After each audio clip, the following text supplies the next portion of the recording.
Hello everyone and welcome back to the EDH Jank Center, your source for everything Commander and everything Jank. I am your host Jordan, or Prairies, you can call me either, and today we got a great deck list for you guys. It is Kardur Doomscourge. This is one of my favorite decks. It's a personal deck of mine, and you know your boy just loves Force Combat, so we're about to get into it. Today we'll be highlighting 10 cards in the deck list that I think enable our strategy best, or are the most flavorful, or are the most janky. You know the drill. And as always, the full deck list can be found in the description below. Alright kiddos, let's get it started. Okay, so my favorite thing about Force Combat in general is the interactiveness of it. It breeds interaction. It lets you kind of play the master of puppets in a way. It forces your control and your stacks and your combo players to swing out with their pieces that they need for their combos and put them into peril and danger, and who doesn't love that? And since everyone's swinging at each other, life is being lost faster, and you get through the games quicker, and I think honestly in a night of Commander, playing 2 or 3 games is really nice, instead of like just one 5-hour long slog of a game.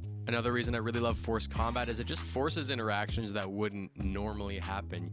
And in this game of infinite possibility already, it creates an even more infinite amount of interactions and outcomes and possibilities, and I just think that's really exciting. Alright, that being said, enough geeking, let's build. Alright, we can't highlight anything without first highlighting our commander, Kardur Doomscourge. He is 2 black-red legendary creature demon berserker from Kaldheim. When Kardur Doomscourge enters the battlefield, until your next turn, creatures your opponents control attack each combat if able, and attack a player other than you if able. Whenever an attacking creature dies, each opponent loses 1 life and you gain 1 life. As soon as I laid my eyes on this handsome devil, it was love. Sorry, demon berserker, this handsome demon berserker. This is just such a fun card. It's almost a challenge to build around a little bit, because while it is a Forced Combat deck, it does not involve the keyword goad. You can put cards that goad creatures in this deck, but Kardur's ability himself does not synergize with goading. So that in and of itself was a very tasty challenge for me, and it got me really excited to build this deck.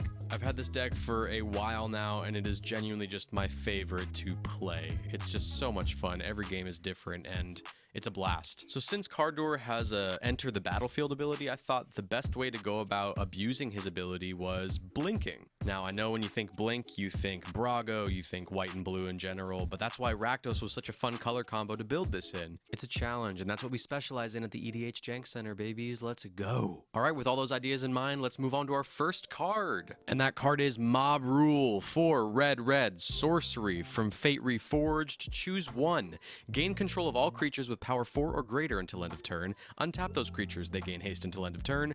Gain control of all creatures with power 3 or less until end of turn. Untap those creatures, they gain haste until end of turn. This, children, is what's known as a finisher. I don't know what that was, but what I do know is that in Force Combat decks, you need a finisher when it's just you one-on-one with another player. You cannot goad their stuff or force their stuff to attack other players. It's only you and them, so you need stuff that's going to help you win the game one-on-one. This card you could really play whenever, but it's great in the late game. You're one-on-one with your opponent. They have a bunch of really cool creatures that you've let them play because they've been attacking other people up until now. You cast this, you take control of all their either powerful creatures or all their tons of tokens with the other ability on Mob Rule, and you just take their creatures and you swing out at them and hopefully close out the game. And this is not too shabby on the wallet either. I think it's an excellent include. You guys should get it too.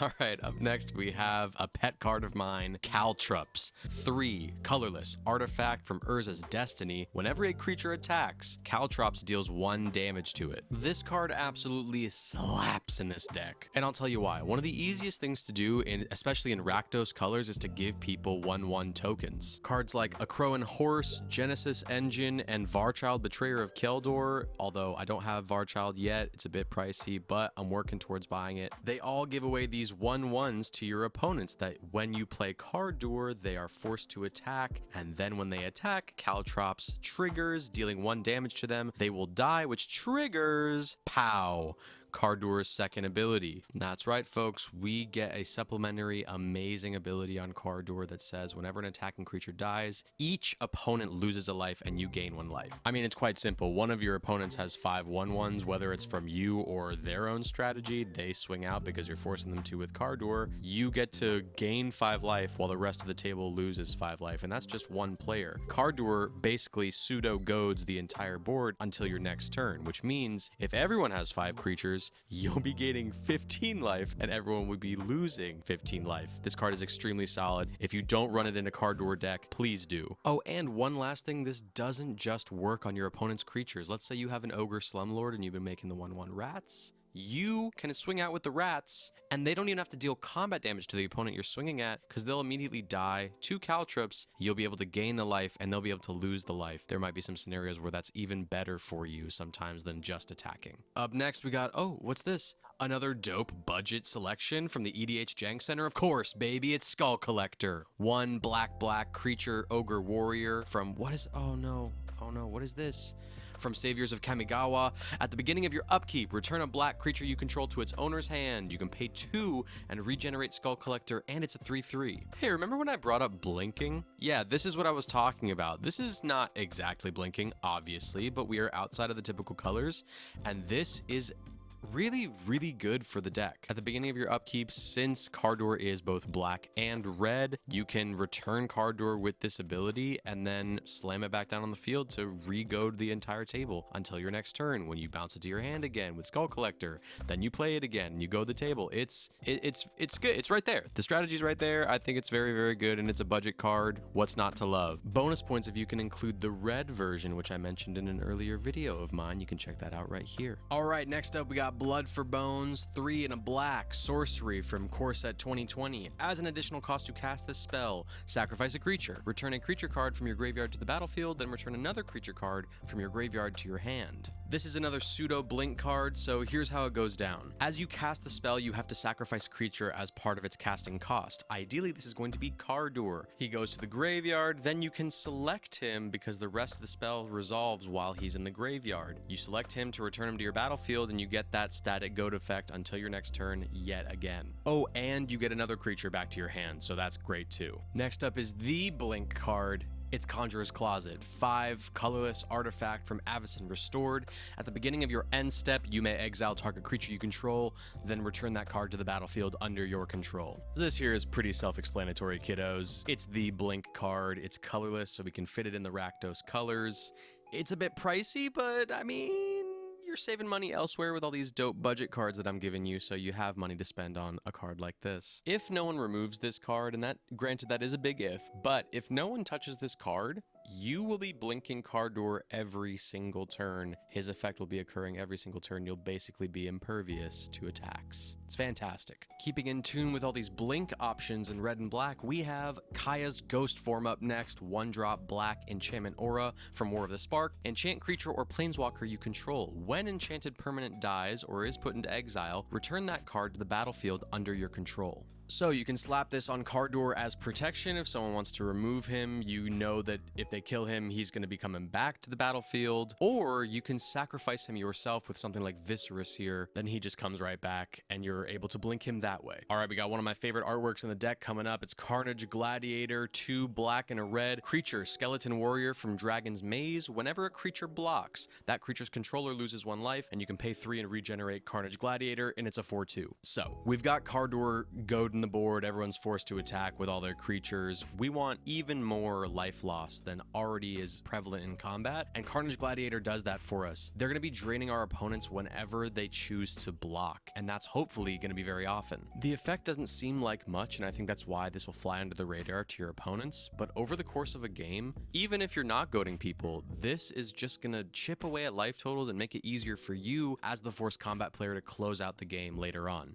Now, the ability does include us, because it says whenever a creature blocks, not whenever an opponent's creature blocks. However, we don't care about that, baby. It's Rakdos. Rakdos go pew, pew, pew. I would say sorry for that, but I'm not. Also, let's appreciate this art. It throws you right into the world, the visceral world of Rakdos. I love Ravnica as a plane. I'm sure many of you do as well, and this is just an incredible piece of artwork. All right, coming up next, we got one of our finishers. It's Skullcrack, 1 and a red, instant from Gatecrash. Players can't gain life this turn. Damage can't be prevented this turn, and Skullcrack Skullcrack deals 3 damage to target player. Utility, utility, utility. This card does many, many things. I'll go over them. All right, first of all, let's say there's still 3 to 4 of you at the table. The problem player, the arch enemy, if you will, is getting attacked. However, they have a fog, they have something that prevents the damage. You can, in response, cast Skullcrack so that all the creatures that you've goaded from your other opponent can get through for the damage to hopefully kill this other problem opponent. So this card works great for situations like that. However, it also works great in one-on-one scenarios. Let's say you've made it. You made it to the end of the game, you're about to swing out, and your opponent casts a fog. Skullcrack, baby. You prevent them from gaining the life, you prevent them from preventing the damage, and you get in for the win. That's pretty clutch if you ask me. Oh, and third scenario, let's say the pesky opponent is at 3 or 2 or 1 life. You don't even have to attack. You can just cast this and snipe him down with the 3 damage it deals. It's just a really good card. Thanks, Blunk. And no, I didn't just pull that name out of the ether, it's in the flavor text. Anyways, moving on to the next card. Next up, we got Coffin Queen, 2 and a black. It's a creature wizard from Tempest. You may choose not to untap Coffin Queen during your untap phase. Pay 3 and tap. Put target creature card from any graveyard into play under your control. Remove that creature from the game if Coffin Queen becomes untapped, or if you lose control of Coffin Queen and she's a 1/1. Another one of the more expensive cards in the deck, but honestly, she's so worth it. Creatures in this deck are going to be dying, especially your opponents, in combat and otherwise. You could just pay 3, tap her, and steal someone's, I don't know, Ancient Copper Dragon or Craterhoof Behemoth or some other crazy card, and it's now yours to attack with, yours to do whatever with, and you can change them out. If you don't want to steal that one creature anymore, you can choose to untap her, that creature will get exiled, and then you can steal another creature. This artwork is also incredible, so if you've got the money, I'd say go for it. All right, kiddos, we're actually at the last highlighted card. Thank you so much for making it all this way. Let's hit it up. All right, last we got Stormfist Crusader, a black and a red creature human knight from Throne of Eldraine. She's got Menace. At the beginning of your upkeep, each player draws a card and loses a life, and she's a 2/2. This is just so good in the deck. This is just so good in the deck. It's a 2-drop. It can come down early and start drawing you cards. The only downside being that your opponents also get to draw cards. However, in this build, that's actually a great thing. They're losing life, so you're pinging down life totals as you go, and they're getting more and more cards to play more and more, hopefully, creatures that you can then force to attack. And for just 34 cents, this card is a winner, kiddos. And just like that, we are done with this deck tech. If you made it this far, thank you so much for watching. I hope you got something out of it. The full deck list is down in the description below on Archidect. And if you have any suggestions about what deck tech or what tier list you'd like to see next, let me know in the comments. Your suggestion could just make it into the next video. And lastly, make sure you like, comment, and subscribe if you enjoyed the content. Check out my Patreon if you really enjoyed the content. The link is in the description below. I've got lots of cool benefits for patrons, and you get a thank you at the end of this video, which you'll see right now. All right, guys, thank you for watching. I'll see you on the next video.